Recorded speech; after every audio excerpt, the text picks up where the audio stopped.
Morning class. Roll number 1, attendance. Roll number 1, roll number 2, 3, Present, ma'am. 2 present, ma'am.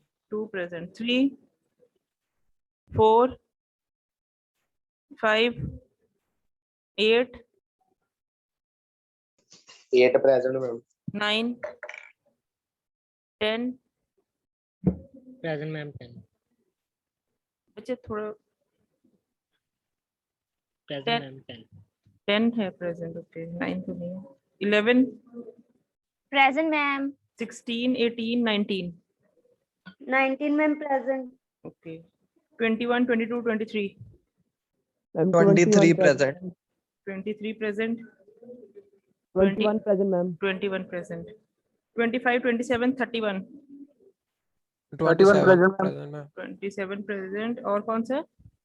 Ma'am, 31. 31. Okay. 32, 33, 35. 32 present, 33, ma'am. ma'am. Okay. 32, 33. 35, ma'am. 35 भी present है. 36. Present, ma'am. Okay. 38, 40. Ma'am, 537. 540. ठीक है जी. 37 की भी होगी. 40 की भी होगी. 540. हो गई बच्चे. 42, 45, 46, 47. Ma'am, 542. 42. Okay. 45, 46, 47, 48, 49, 50, Ma'am, 50 present. 51, 52, 1501, 1502, Yes, ma'am. 1503 present, ma'am. 1502 भी present है, 153 भी present है, 154 भी present है, 155 है present. Present, ma'am. 7,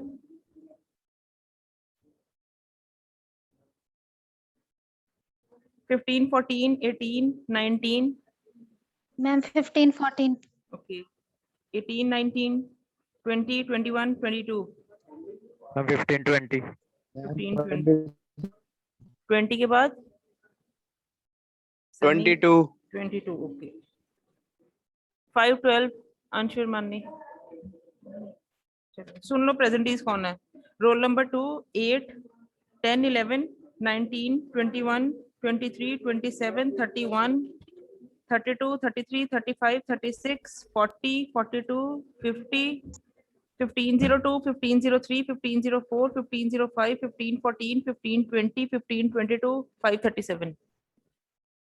ठीक है. नंबर 509 9 भी प्रेजेंट है. ओके. कोई और तो नहीं रहता. 547, ma'am. Present. 47. कुशल. कुशल है ना. हाँ जी, मैम. ठीक है. That's it. 503. 01. 0103. और कोई.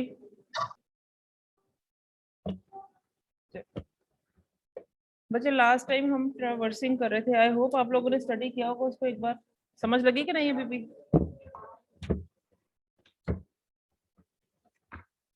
ट्रैवर्सिंग समझ लगी. किसी ने पढ़ने की कोशिश की है कि नहीं.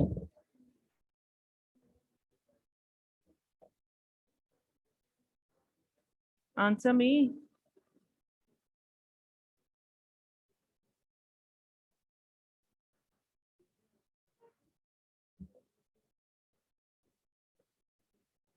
एक बार फिर से देख लेते हैं. Traversing means accessing and processing each and every element of the data structure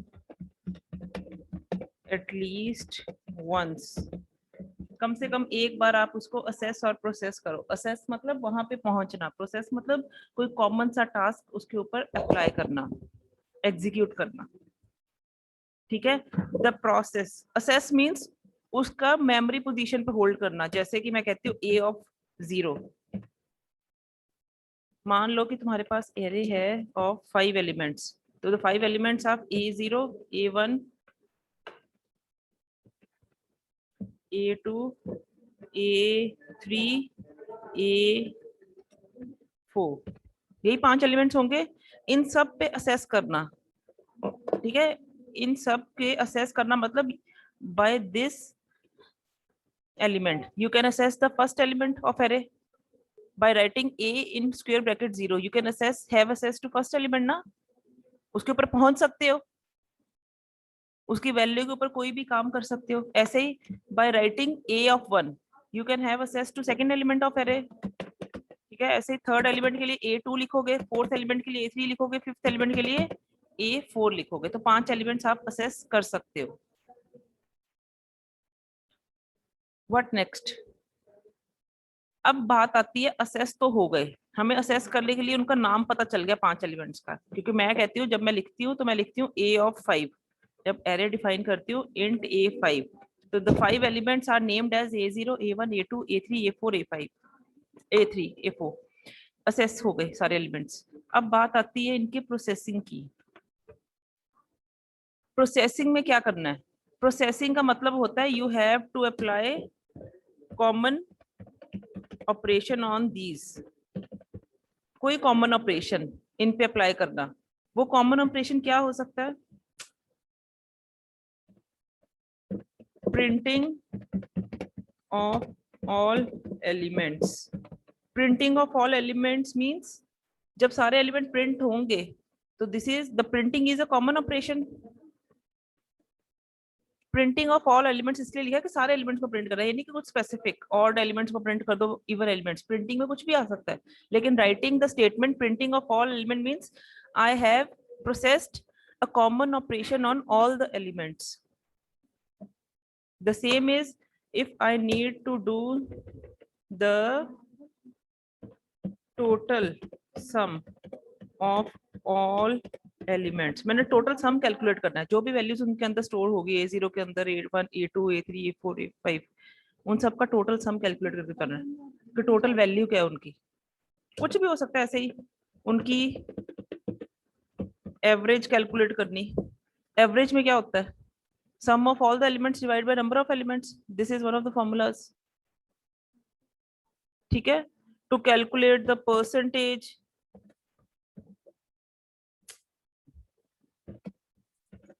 percentage calculate करनी, परसेंटेज के लिए sum of all the elements divide by common value जो भी होती है, out of multiply by 100 kind of. ऐसे मतलब कुछ ऑपरेशंस जिनमें हर एलिमेंट का इन्वॉल्वमेंट हो, उन ऑपरेशंस को हम ट्रावर्सिंग बोलते हैं। इसमें आपका सॉर्टिंग भी आ सकता है, क्योंकि अरेंजमेंट करने के लिए मुझे हर एलिमेंट से comparison is a must. Searching में नहीं ले सकती, क्योंकि सर्चिंग का मतलब क्या है? कोई चीज ढूंढना, और ढूंढते वक्त हो सकता मुझे पहली वैल्यू ही मेरी जो नीडफुल वैल्यू है वो मिल जाए। जो चीज मैं ढूंढ रही थी वो पहला एलिमेंट ही था, तो मैं बाकी एलिमेंट्स को क्यों देखूंगी? फिर सारे एलिमेंट्स कवर नहीं होंगे ना। मान लो मैंने सिद्धांशु को ढूंढना है क्लास में, तो Siddhanshu is the first sitting at the first bench in the class. तो अगर फर्स्ट बेंच में मुझे सिद्धांशु दिख जाता है, मैं बाकी बच्चों की शक्लें थोड़ा ना देखूंगी, तो मेरी सर्च वहीं पे खत्म हो जाएगी। तो searching is not one of the operations. ऐसे operation sorting, height wise arrange करना है, मार्क्स वाइज बच्चों को अरेंज करना है, ठीक है, उनके रोल नंबर वाइज उनको अरेंज करना है, या उनके डेट ऑफ एडमिशन के अकॉर्डिंगली उनको अरेंज करना है, काइंड ऑफ बहुत सी चीजें हैं। तो इसमें सारे एलिमेंट्स के साथ कंपैरिजन होगा तभी वो सॉर्ट होंगे, तो sorting is one of the operations. Got it? ये कॉमन ऑपरेशंस बहुत से हो सकते हैं, ऐसे कुछ भी लिखी जाओ, बहुत से ऐसे ऑपरेशंस हैं, तो हम इनको कैटेगराइज नहीं कर सकते। मैं सिंपली ये नहीं कह सकती कि सिर्फ प्रिंटिंग के बेस पे मैंने उसका जो एक एल्गो है वो तैयार करना है, क्योंकि ट्रैवर्सिंग की डेफिनेशन खुद कहते हैं कॉमन प्रोसेस। अगर आप सबके ऊपर सेम लगाओगे तो उस ऑपरेशन को हम कैटेगराइज करते हैं एज ट्रैवर्सिंग ऑपरेशन। इसीलिए मैंने उस दिन कहा था अगर मैं printing of all the elements भी लेती हूँ, मेन प्रोग्राम में जाके मैंने क्या किया,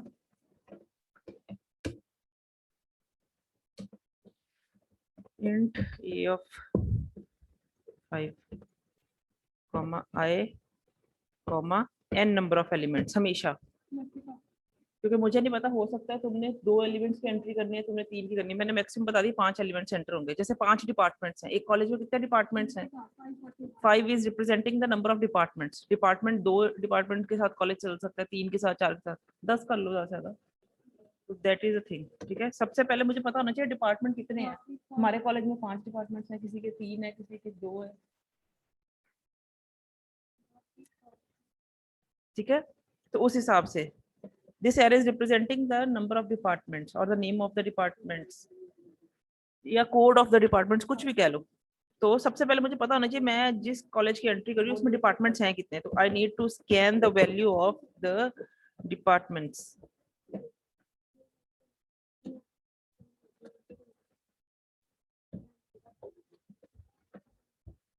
ठीक है, then I will be checking for their corresponding value. अब मान लिया कि मैंने ये एक कॉमन सा प्रोग्राम है हर कॉलेज के लिए, हर कॉलेज के कोड्स एंटर करने की कौन कौन सा डिपार्टमेंट के अंदर रन कर रहे हैं। जैसे तुम्हारा कंप्यूटर्स का कोड है 95।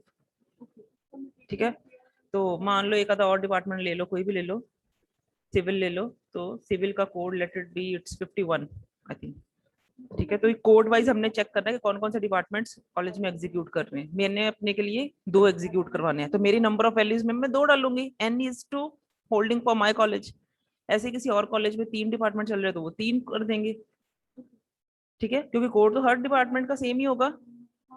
जब पेपर आता है तुम लोगों को तो 95 के साथ ही तुम्हारा पेपर होता है। तो ठीक है, इस हिसाब से हम i is equal to 0, i less than equal to n, semicolon i plus plus, क्योंकि मैक्सिमम 5 कोर्सेज मैं ये कह सकती हूँ कि बोर्ड ने हमें अवेल किए हैं for any of the colleges. अब वो 5 कोर्सेज मेरे कॉलेज के लिए क्या है, that I am storing in the value of E array.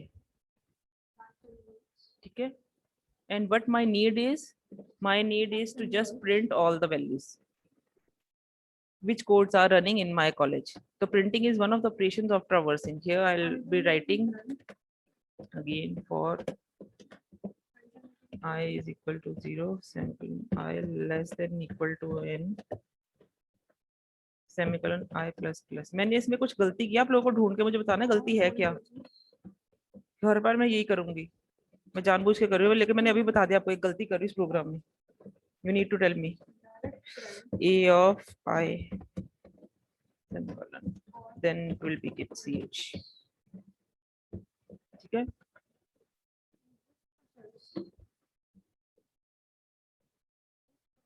गलती क्या है बच्चे, एनीवन?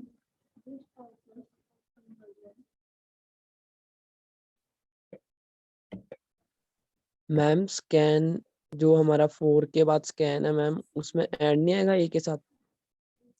किसके साथ? a के साथ ए n के साथ मैम, यहाँ पे?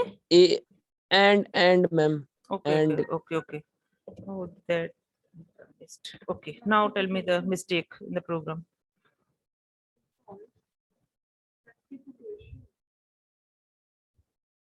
I'll be writing the algo also। First of all, the name of the algo will be traversing, written in capitals। traverse कर दो, traversing कर दो, applied over array a। जो inputs लिए हैं, इनपुट ली मैंने एरे की, यहाँ पे देखो ना सेकंड लाइन में scanf लिखा है ai, उधर लिखा है n का, तो a और n will be the parameters taken over here। सबसे पहले स्टेप 1 में मैंने क्या करना है, I will be skipping all the input values. सबसे पहले मैंने int a5 डिक्लेयर किया, in डिक्लेरेशन की, स्किप करूंगी। स्कैन किया, नंबर ऑफ एलिमेंट्स, स्किप करूंगी। फॉर लूप चलाई ताकि स्कैन हो सके ऑल द एलिमेंट्स, स्किप करूंगी। अब आ गई प्रिंटिंग स्टेटमेंट पे। प्रिंटिंग स्टेटमेंट के लिए पहले मैंने लूप चलाई है। ठीक है, for i equal to 0 to n, तो मैंने यहाँ पे भी यही करना है, repeat steps for i is equal to 0 to n। 0 से n तक स्टेप्स रिपीट करो, कौन से वो मैं बता देती हूँ। ठीक है, स्टेप 2 विल बी, क्या किया मैंने, प्रिंटिंग की, लेकिन printing is a specific operation. ठीक है, कॉमन ऑपरेशन नहीं है, उसमें एक स्पेसिफिक एक वैरायटी होगी, एक कैटेगरी होगी ट्रावर्सिंग की। तो मैंने क्या किया, अप्लाई सिंपली डिस्प्ले ai लिखने के बजाय यहाँ पे मैं लिख सकती थी, अगर इस लाइन को कोड करना है, मैंने कन्वर्ट करा डिस्प्ले a of i, तो खत्म था मेरा एल्गोरिथम। लेकिन display i is a fix method, fix नहीं है कुछ भी traversing.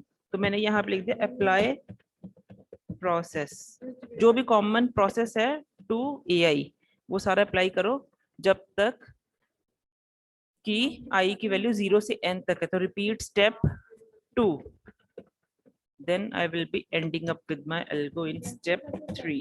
It will be end. ठीक है, this is a algorithm for traversing. Now tell me the mistake. I have made a mistake in both program as well as in the algorithm. What is that mistake? Anyone? Let me see कि कितना तुम लोग, हाँ जी, algorithm में and आएगा ma'am. And नहीं लिखा गया, लिखा तो था मैंने स्टेप 3, एंड स्टॉप कुछ भी लिख लो अब, ठीक है। हाँ जी, अब बोलो।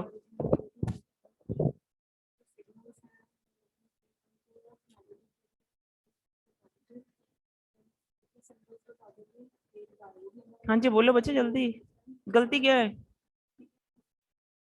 एनीवन? इतने बच्चे हो फिर भी एक बच्चा नहीं मुझे बता सकता गलती मैंने क्या कमिट की है?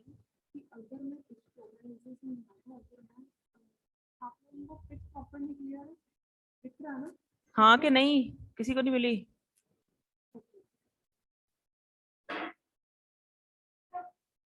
बोलो बच्चे। लास्ट में n-1 yes yes, absolutely correct. मैंने तुम्हें उस दिन बताया, if you are taking n number of elements and if you are starting storing the value from 0 index, then the last index would be n-1. This is the mistake. अगर आप 1 से start करोगे तो n तक खत्म करोगे, लेकिन 0 से स्टार्ट करोगे तो last element would be testing value is n-1 over here. The same holds for here also, 0 to n-1.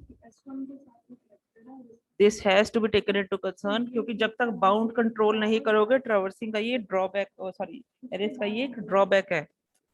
The bound control is totally in the hands of user. तो हमेशा 0 to जितने भी एलिमेंट्स हों, अगर n elements है 0 to n-1 index, बाकी element का control तुमने अपने हाथ में देखना है। इंसर्शन डिलीशन के वक्त इनके कंट्रोल्स पे ही तुमने ध्यान देना है, बाउंड कंट्रोल्स पे, ठीक है। ये 0 to n-1 चलाओगे और लेस देन इक्वल टू की कंडीशन है, तो कई बुक्स में ना आपको क्या दिया होगा बच्चे, they might be written the range from 0 I is equal to 0 to I less than n. This is also equivalent to this condition. I less than n का मतलब क्या है कि I is holding the last value to n-1. I equal to n-1 is the last value जो इस condition के accordingly true होगी, हाँ कि नहीं? Yes ma'am. क्योंकि n पे तो वो फेल देखो ना, n-1 है, n-1 वैल्यू इसकी प्रीवियस वैल्यू होती है, +1 करो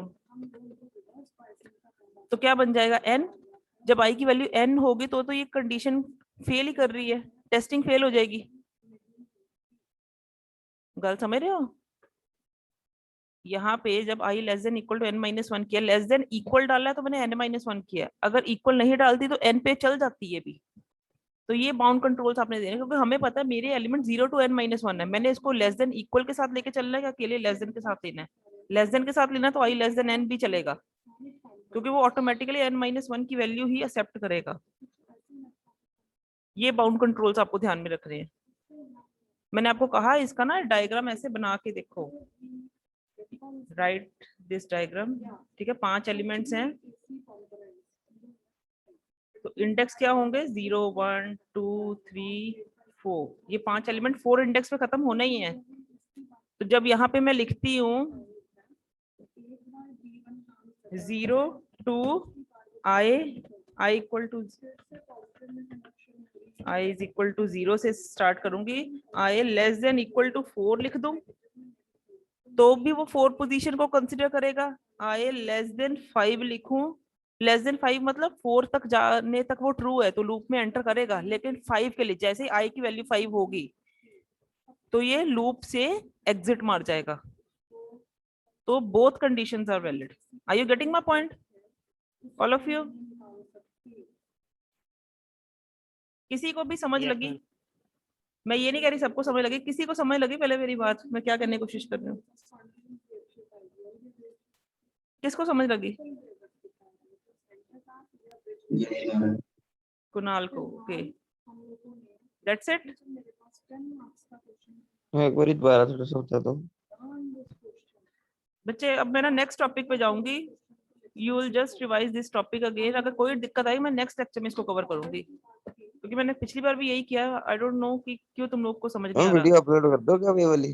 हाँ मैंने पिछली भी तो की है। नहीं की मैंने? ट्रैवर्सिंग की है ना मैंने। Let me move to the next topic. तो आपको एक बार क्लियर होगा, क्योंकि एक ही चीज पे घूम ही जाओगे ना तुम लोग, वहां पे कंफ्यूज ही रहोगे। The next operation I am going to start with you people is the insertion operation. एक बार इसको देख लो, फिर ट्रैवर्सिंग तुम्हें खुद ब खुद समझ लग जाएगी।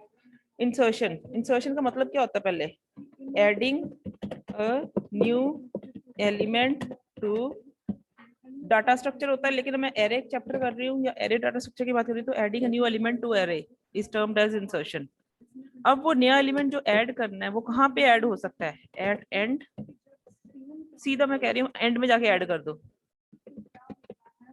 एट बिगनिंग, शुरू में ऐड करना है। ये तो दो फिक्स होगी। मैं कहती नहीं, मैं अपनी मर्जी से कहूंगी at kth position. kth position के कोई एक पोजीशन है। कोई कहता है मैंने सेकंड पोजीशन पे इंसर्शन करनी है, नया एलिमेंट यहाँ पे आके ऐड हो जाए। कोई कहता है मैंने फिफ्थ पोजीशन पे इंसर्शन करनी है। तो के is representing the place over here. तो तीन केसेस बनते हैं। सबसे पहले मैं बात करती हूँ एट एंड की, क्योंकि ये दिस इज द इजीएस्ट। ये दोनों केसेस सेम चलेंगे, एंड का अलग चलेगा। अब देखो क्या, मैं बात करती हूँ एरे की। मैं कहती हूँ एरे क्या है? is a linear data structure in which homogeneous elements are stored in consecutive memory locations। यही बोलती हूँ। and 0 is the first valid index of array। तो हम हमेशा कहते हैं कि जब आप बेस एड्रेस देते हो तो 0 से स्टार्ट करो। 0 1 2 3। मान लो मैंने यहाँ पे int a of 10 डिफाइन किया। if I am defining a of 10, ठीक है, in my program, then the value of these memory location will be 0 to last index क्या होगा? 9। 9 will be the last index। जो मैंने ये डेफिनेशन डिक्लेरेशन दी है अरे की, 10 एलिमेंट्स की मेमोरी स्टोर करनी है ना, तो 10 एलिमेंट्स वो क्या होंगे? 0 to 9 इंडेक्स पे स्टोर। ठीक है।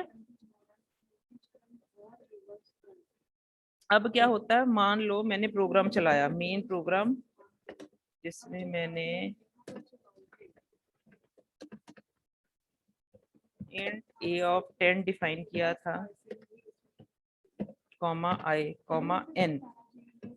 सबसे पहले मैंने उसे पूछा, मान लो मुझे लेट इट बी कि प्रिंसिपल सर ने ऑर्डर्स दिए कि 5 टॉपर्स दो क्लास के। ठीक है, तो what I'll be doing is scanf %d $n।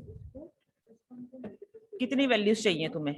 आज प्रिंसिपल सर ने कहा मुझे 5 दो, एचओडी सर ने कहा मुझे 8 दो, किसी और ने कहा मुझे 6 दो, किसी ने कहा मुझे 2 दो।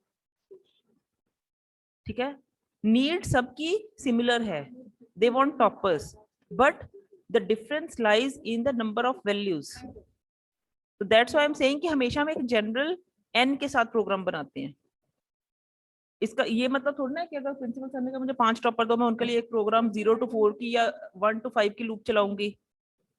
प्रिंस सर ने कहा मुझे 8 टॉपर दो, तो मैं 0 to 7 की या 1 to 8 की लूप चलाऊंगी। नहीं, need same. The number of elements पे जब डिफरेंस आता है तो हम हमेशा कहते हैं कि उसको एक जनरलाइज वे में बिल्डअप करो, ताकि रेपिटेशन में वो सेम कोड को बिल्डअप करने की जरूरत ना अराइज हो।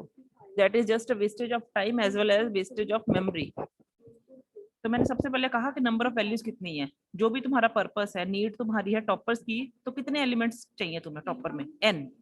Then I will be writing for I is equal to 0, semicolon I less than equal to n minus 1 over here, semicolon I plus plus.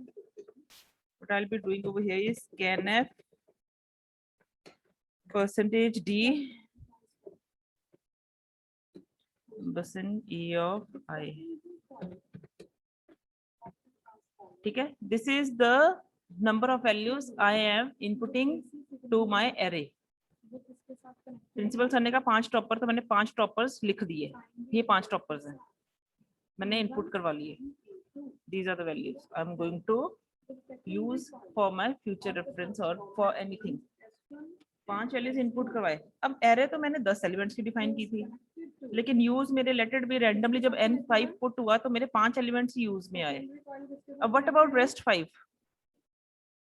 There is a free position ना. Array का यही तो drawback है कि जब हम static time पे या कंपाइल टाइम पे मेमोरी एलोकेशन मांगते हैं तो there may be a wastage of memory और there may be a need of more memory than the declared memory. जितनी डिक्लेयर हुई है उससे भी ज्यादा की नीड हो सकती है.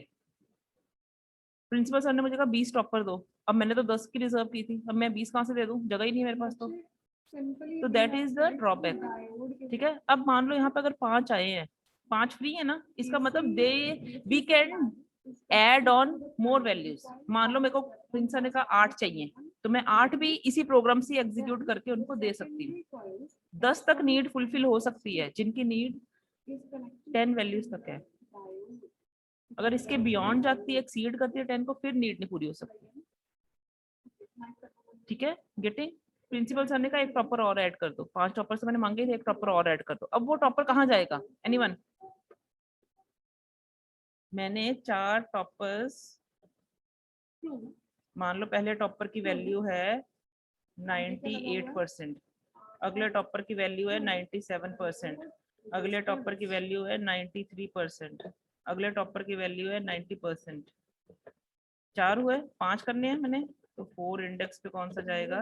Let it be next topper है 85% का. प्रिंसिपल सर कहते हैं कि मुझे एक और टॉपर दो. अब मैं कहाँ पे डालूंगी उसको? बोलो. मैम फिफ्थ पे फिफ्थ पे. Very good. 5th पोजीशन पे जाएगा, ਤੁਹਾਨੂੰ दिख रहा है, क्योंकि the very first free memory location is at 5. बच्चे फ्री देखो 6 भी है, 7 भी है, 8 भी है, पर अगर मैं उसको रैंडमली कहीं पे भी डाल देती हूँ तो इनकी जो कंसेप्टिव मेमोरी लोकेशंस का असेस है वो मेरे से छूट जाएगा. बाउंड कंट्रोल में क्या करती हूँ? 0 to 4. मैं ये तो ना कहूंगी कि नेक्स्ट एलिमेंट 7 इंडेक्स पे है. जब मैंने सारे एलिमेंट्स को in the mean time assess करना है तो मेरी लोअर बाउंड से अपर बाउंड तक असेस होती है. मैं ये नहीं कह सकती कि 0 to 4 5 एलिमेंट पड़े हैं, एक 7 पोजीशन पे पड़ा है या 7 इंडेक्स पे पड़ा है. नहीं, वो तो बाउंड कंट्रोल ही हट जाएगा. हमेशा कंसेप्टिव मेमोरी लोकेशंस को यूज करके हमने उसका बाउंड कंट्रोल एक लिमिट्स में लेना है. तो 5 इज द फर्स्ट पॉसिबल. अगर पहली इंसर्शन दोगे तो 5th पे दोगे, अगर उसके बाद एक और मांगते हैं तो वो 6th पे ही जाएगी, उसके बाद एक और मांगोगे तो 7 पे जाएगी, फिर एक और मांगोगे फिर 8 पे जाएगी, फिर एक और मांगोगे फिर 9 पे जाएगी, फिर एक और मांगोगे तो मेरे पास जगह नहीं है, वो बाउंड कंट्रोल के बाहर हो जाएगा 10 इंडेक्स.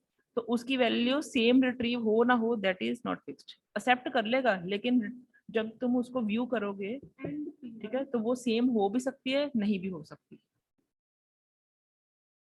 Got it?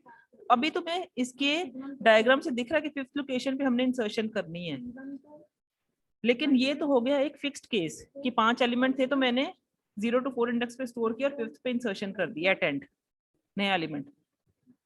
लेकिन मैं अपने प्रोग्राम में कह रही हूँ n पोजीशन तक एलिमेंट्स मेरे पड़े हैं, अब इंसर्शन कहाँ होगी?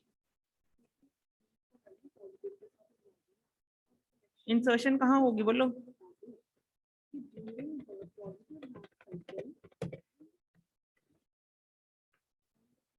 बोल बच्चे. इंसर्शन एट एंड करने के लिए इसकी नेक्स्ट पोजीशन कौन सी है? जहां पे ऑलरेडी एलिमेंट्स मेरे पास अवेलेबल हैं, इनपुट करवा दिया है मैंने, उसका नेक्स्ट इंडेक्स क्या है? एलिमेंट्स कहाँ पड़े हैं?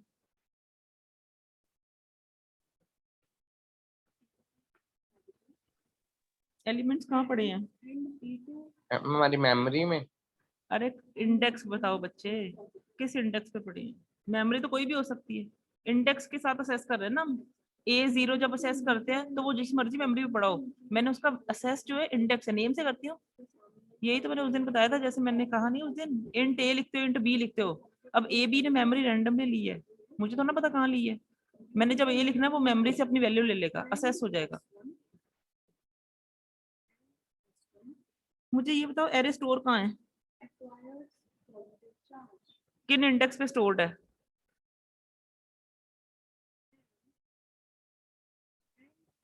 बोलो बच्चे। 0 1 0 1 2 3 4 पे।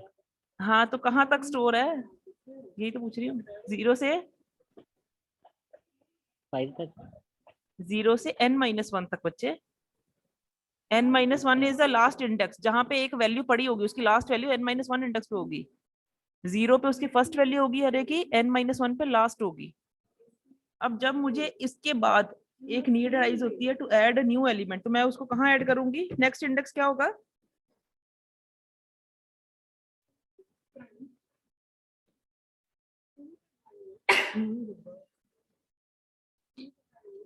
नेक्स्ट इंडेक्स क्या होगा बच्चे?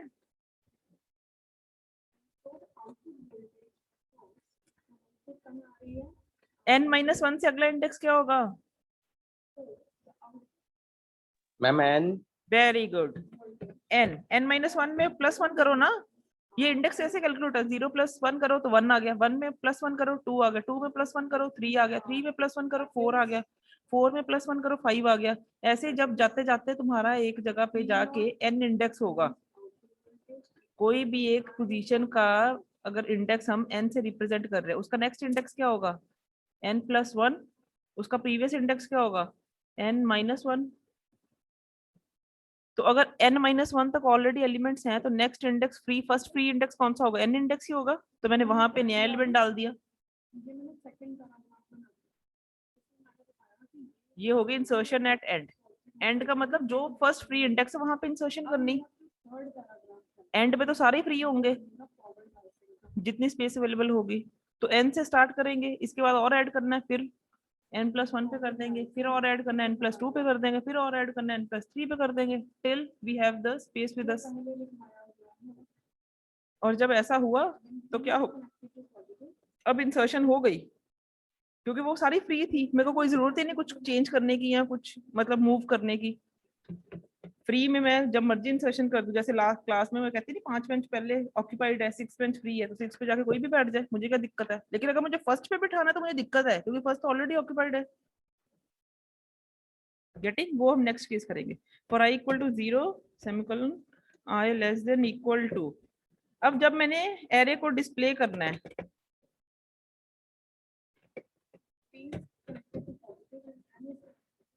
हाँ, printf %d a of i, जब एरे के एलिमेंट्स को चेक करना है कि इंसर्शन हुई कि नहीं, तो प्रिंटिंग करने के लिए मैं कहां से लेके कहां तक प्रिंट करूंगी? 0 से बोलो बच्चे। एन तक मैम। वेरी गुड, n तक। तुम्हारी इनिशियल जो एरे थी that is stored at 0 to n-1 depending on the number of elements. क्योंकि तुम्हारी रिक्वायरमेंट थी, तुम्हारी प्रॉब्लम क्या थी? To insert a new element at end. जब there is a need to insert a new element at the end position is always free. जैसे मैंने कहा क्लास में सपोज कर लो पहले 5 बेंचेस पे बच्चे बैठे हैं, तो मैं कहती हूँ नया बच्चा जो भी आता है लास्ट बेंच पे जाके बैठ जाओ, तो लास्ट बेंच तो ऑलरेडी फ्री है, जाके बैठ जाओ। तो लास्ट सबसे पहला फ्री बेंच कौन सा होगा? n वाला बेंच ही होगा, क्योंकि n-1 ऑक्यूपाइड है, तो n is the first free position. मैंने वहां पे एलिमेंट डाल दिया, तो ये क्या हो गया? Insertion at end. जो मैंने इस डायग्राम के थ्रू आपको बताया सारे एलिमेंट्स फ्री हैं, लेकिन 5th पोजीशन को ही हमने पहले भरना है, 4th के नेक्स्ट पोजीशन 5th, जो कि यहाँ पे 4 इज रिप्रेजेंटेड बाय n-1, क्योंकि array is stored at 0 to n-1 index, तो 5th is represented by n index. Are you getting my point? तो मैंने सीधा लिखा an को स्कैन कर दो। स्कैन मतलब वहां पे इंसर्शन हो रही है, इन वैल्यू आप उसको करवा रहे हो प्रॉम्प्ट। अब जब वहां पे वैल्यू डल चुकी, मान लो यहाँ पे वैल्यू डली 80, अब अगर वैल्यू वहां पे ऐड ऑन हो चुकी है, नया एलिमेंट आ चुका है, अगर अब भी मैं यहाँ पे 0 to n-1 इंडेक्स लिखती हूँ, तो इसका मतलब मैंने अपनी एरे का बाउंड कंट्रोल चेंज ही नहीं किया इंसर्शन करने के बाद, तो वो तो मेरी गलती है ना। बाउंड कंट्रोल हमेशा यूजर के हाथ में है। मुझे पता मैंने इंसर्शन की, तो मैंने इसका बाउंड हटाना है। ये n-1 की जगह अब मैंने बाउंड रखना है n तक, तो मैंने यहाँ पे लिखा 0 से लेके n तक, क्योंकि इंसर्शन काम यही कहता है, एडिंग अ न्यू एलिमेंट। अगर n एलिमेंट्स ऑलरेडी थे, ठीक है, तो आफ्टर इंसर्शन, कोई भी इंसर्शन हो, चाहे एंड की हो, चाहे बिगनिंग की हो, चाहे kth पोजीशन की हो, after insertion the number of elements must be seen as n+1। जितने एलिमेंट थे, एक ज्यादा एलिमेंट मुझे दिखना चाहिए। अब यहाँ पे मुझे एलिमेंट n दिख रहे हैं। यहाँ पे 0 to n इंडेक्स में कितने एलिमेंट होते हैं, काउंट करो। लेंथ क्या होती है, ub माइनस LB प्लस 1, हाँ कि नहीं, लेंथ ऑफ एरे। ub क्या है यहाँ पे, अपर बाउंड n, LB क्या है 0 प्लस 1, तो नंबर ऑफ एलिमेंट्स कितने हो गए, n+1, जो कि ट्रू है। इतने ही होने चाहिए। यहाँ पे n है, 0 to n-1 चेक करो, n एलिमेंट्स निकलेंगे, तो ये n+1 हो गए। अगर मेरी ओरिजिनल एरे में n एलिमेंट्स थे, आफ्टर इंसर्शन n+1 दिख रहे हैं, तो इट्स ट्रू। यही तो मुझे चाहिए था, तो मैं कह रही हूँ इंसर्शन हुई है, लेकिन हुई कहाँ पे, at end. The case is inserting a new element at end. Got it?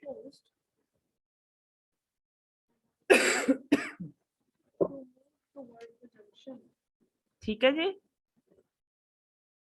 कुछ समझ लगा कि कुछ भी नहीं समझ लगा?